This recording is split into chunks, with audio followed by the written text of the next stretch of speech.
सुबह की ताजगी से लेकर देर रात तक रहते हैं मुस्तैद, ड्यूटी और अनुशासन से नहीं करते किसी तरह का समझौता। खबरों की बारीकियां हो या फिर राजनीति के पीछे का खेल हो, सरकार और प्रशासन के कानों तक टीवी 45 की आवाज को पहुंचाने के लिए खनिज संपदाओं की लूट हो या फिर जमीन पर अवैध कब्जा हो, कोयलांचल के कोयला तस्कर हो या कालाबाजारी करने वाले माफिया क्यों ना हो, तनाव के हर माहौल में भी हम लेकर आते हैं हर खबर को सबसे पहले। रखते हैं हम खबरों की दुनिया में सबसे आगे अपनी पैनी नजरें। जब भी ना हो रही हो कोई भी कार्रवाई तो खबर को प्रमुखता से दिखाने का रखते हैं हम संकल्प। बिना रुके, बिना थके, बिना डरे, बिना झुके पहुंचाते हैं हम आम जन तक फर्स्ट इंफॉर्मेशन रिपोर्ट। हमारे इस कार्यक्रम के जरिए हम लेकर आते हैं अपने दर्शकों के लिए झारखंड के गांव गांव, शहर शहर, चप्पे चप्पे की हर वो खबर जिसमें होती है कालाबाजारी। उस कालाबाजारी में जिनकी भी होती है अदाकारी, उन अहंकारी अदाकारी करने वालों को मौन समर्थन देने वाले अधिकारियों पर जब तक नहीं गिरती ना कोई गाज, तब तक हम हरगिज झुकने वालों में से नहीं। तो अब से ब्रेक थ्रू फॉर्मेट में स्पष्ट तरीके से बेखौफ, निर्भीक और आक्रामक अंदाज में अगले आधे घंटे तक टीवी 45 के जरिए हम पहुंचाएंगे आप तक फर्स्ट इंफॉर्मेशन रिपोर्ट।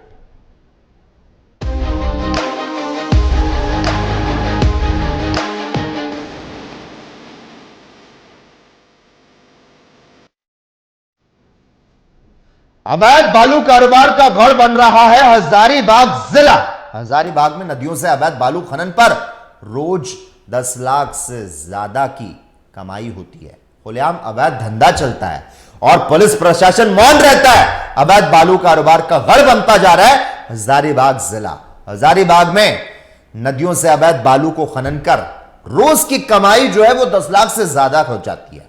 सरकारी अधिकारियों की भी मिलीभगत इसमें बताई जाती है और उन्हीं के चलते बालू का अवैध कारोबार होता है। हजारीबाग में उड़ रही है एनजीटी के आदेशों की खुलेआम धज्जियां। चौपारण के बाहर में खुलेआम होता है बालू का अवैध कारोबार।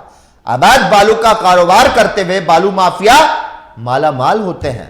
अवैध बालू कारोबारियों का हर दिन लाखों का मुनाफा होता है। सरकार के खजाने को चूना लगाते हैं ये बालू माफिया।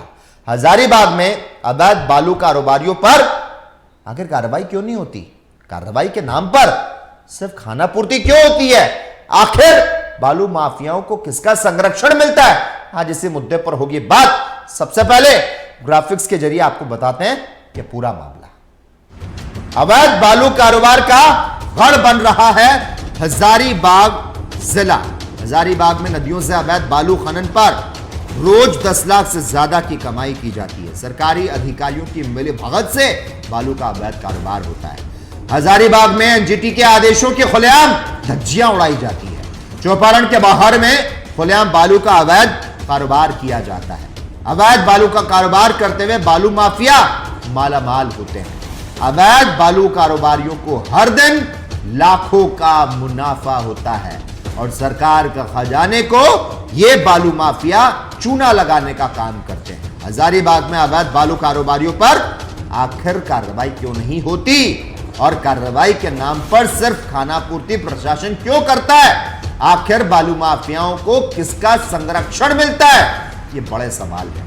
अवैध बालू कारोबार का जब हजारीबाग जिला गढ़ बन रहा है तो ऐसे में सवाल करना लाजमी है।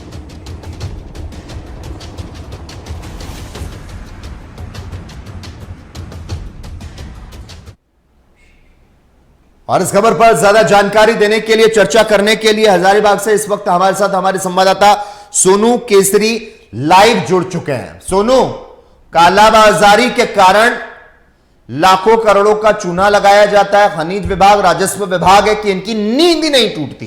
भ्रष्ट नौकरशाह नेताओं, कारोबारियों और दलालों की चौकड़ी ने क्या कमाई के इसी सूत्र को आमदनी का मार्ग बनाते हुए जाल बिछा रखा है कि इन पर तो धन वर्षा होती रहेगी। लेकिन हजारीबाग में बालू का खुलेआम अवैध धंधा चल रहा है तो पुलिस प्रशासन जो मौन है, जिम्मेदार आखिर कौन है? अवैध खनन को रोकने के लिए जब सरकार का निर्देश जारी होता है, अधिकारियों की हाई लेवल की मीटिंग की जाती है, स्थानीय पुलिस को इसको रोकने के दिशा निर्देश दिए जाते हैं, बावजूद इसके ये गंदा धंधा रुकने का नाम नहीं लेता। सोनू, आखिर इसके पीछे किसका हाथ है जो हजारीबाग में नदियों से अवैध बालू खनन करते हुए 10 लाख से ज्यादा की कमाई की जाती है एक दिन में, और कार्रवाई के नाम पर प्रशासन खानापूर्ति करती है? अरे सवाल यह है सोनू, आखिर बालू माफियाओं को किसका संरक्षण मिल रहा है?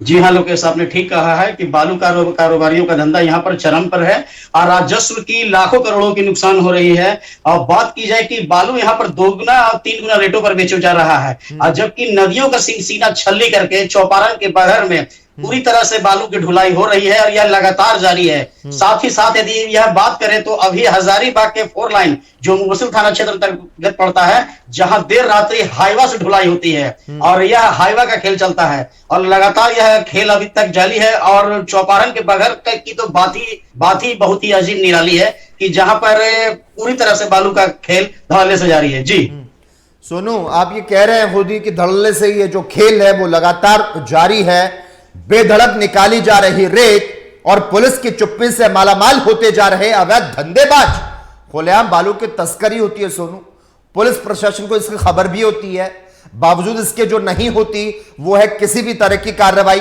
पुलिस की चुप्पी के कारण नदी से बेधड़क रेत निकाली जाती है और पुलिस सब कुछ जानती भी है। लेकिन क्या हम ये मान लें सोनू, अफसरशाही के चरम पर रहने के कारण न्याय मिल पाना तो मुश्किल है, क्योंकि हजारीबाग में बालू का खुलेआम अवैध धंधा जो चल रहा है और पुलिस प्रशासन जो मौन है।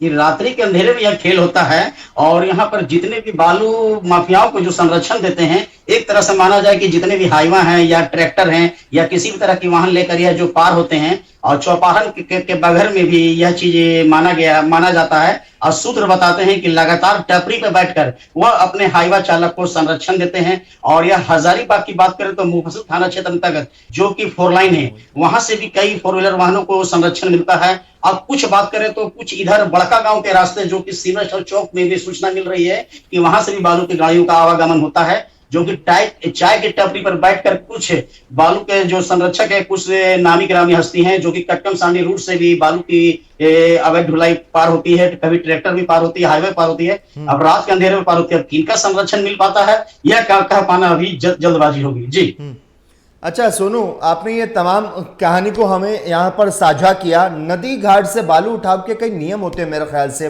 सोनू। 3 मीटर तक गड्ढा करते हुए इसको उठाना होता है और उसके ज्यादा गड्ढा करने पर खनन अधिनियम के तहत ठेकेदार पर कानूनी कार्रवाई होती है। और बालू उठाने के क्रम में गड्ढे में अगर पानी आ जाता है तो खुदाई को बंद करना होता है। लेकिन सोनू, अवैध बालू का लगातार स्टॉक दिखाई दे रहा है तस्वीरों में, क्या यहां पर कोई नियम नहीं है? जी, कोई देख नहीं पाता है और यह रात के अंधेरे में होता है या दिन में कोई देखते भी हैं तो हमको लगता है कि बालू के जितने भी बालू उठाव करने जाते हैं उन लोगों को कहीं ना कहीं तो कोई संरक्षण मिलता होगा, जिसको लेकर वह रात के अंधेरे में दिन के उजाले में आखिर इतनी खुलेआम काम करते हैं, तो जरूर संरक्षण किन्हीं का मिल पाता होगा। जी सोनू, आपका ये कहना है ये काम जो है वो रात में भी होता है। राज्य के मुख्यमंत्री द्वारा प्रत्येक जिले में अवैध उत्खनन, अवैध ट्रांसपोर्टिंग, अवैध भंडारण को रोकने के लिए टास्क फोर्स का गठन तो किया ही जाता है और इसके लिए जिले में अध्यक्ष उपायुक्त होते हैं और अंचल में अंचला अधिकारी को नियुक्त किया जाता है। लेकिन इन सबके बावजूद सोनू, खनन विभाग की आंखों में अवैध कारोबारियों के खिलाफ क्या काली पट्टी बंदी है? क्या खनिज नियमावली के अगेंस्ट जाने पर खनन विभाग द्वारा भी कोई कानूनी कार्रवाई अमल में नहीं लाई जा रही? जी, लाखों करोड़ों का जहां फायदा होगा तो वहां कोई क्या ध्यान देता है। और सबसे बड़ी बात है कि मिली भगत से ही काम होती है। यह काम कह पाना जल्दबाजी होगी कि किसकी मिली भगत से होती है, मगर यहाँ सबसे बड़ी बात हो कि मोटी रकम, जहां मोटी रकम होती है वहां अच्छा से अच्छा काम को दबा दिया जाता है। जी ठीक है सोनू, धन्यवाद तमाम जानकारी को हमसे साझा करने के लिए। तो अवैध बालू कारोबार का गढ़ किस तरह से हजारीबाग बन रहा है, ये तमाम डिटेल हमने यहां पर समझने की, जानने की कोशिश की।